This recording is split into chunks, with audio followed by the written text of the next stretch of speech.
மகா சிவராத்திரியில இந்த நேரம் ரொம்ப ரொம்ப முக்கியமான நேரம். இந்த நேரத்தை தவற விட்டுறாதீங்க. எங்களால நைட்டு ஃபுல்லா முழிக்க முடியாது அப்படிங்கிறவங்க கூட இந்த நேரத்துல மட்டுமாவது விழித்திருந்து நான் சொல்றத செய்யுங்க. மகா சிவராத்திரியில சிவபெருமானுக்கு 4 கால பூஜைகள் நடத்தப்படும். அதுல 3வது காலமான லிங்கோத்பவ காலம் தான் ரொம்ப ரொம்ப முக்கியமான காலம். இந்த நேரத்துல சிவபெருமான் பிரம்மாவுக்கும் விஷ்ணுவுக்கும் இடையே ஜோதி பிளம்பாக காட்சியளித்தாரு. இந்த வருஷம் லிங்கோத்பவ காலம் 12:16 மணில இருந்து 1:06 மணி வரைக்கும் இருக்கு.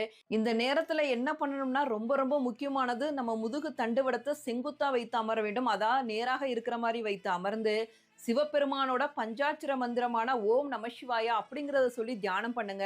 இல்லை எங்களுக்கு தியானம் எல்லாம் பண்ண முடியாது அப்படின்னா சிவபெருமானோட மந்திரத்தை மட்டுமாவது இந்த நேரத்துல ஜெபித்து முதுகுத்தண்டு நேராக இருக்கிற மாதிரி வைத்து அமருங்க. இந்த பிரபஞ்சமே உங்களை ஆதரிக்கிற நேரம் இது. சிவபெருமான் இந்த நேரத்துல எப்படி ஒளி சக்தியாக காட்சி தந்தாரோ அந்த ஒளி சக்தியான உயிர் சக்தி நம்மளோட முதுகெலும்பு வழியாக மேலே செல்லும் நேரம் இது.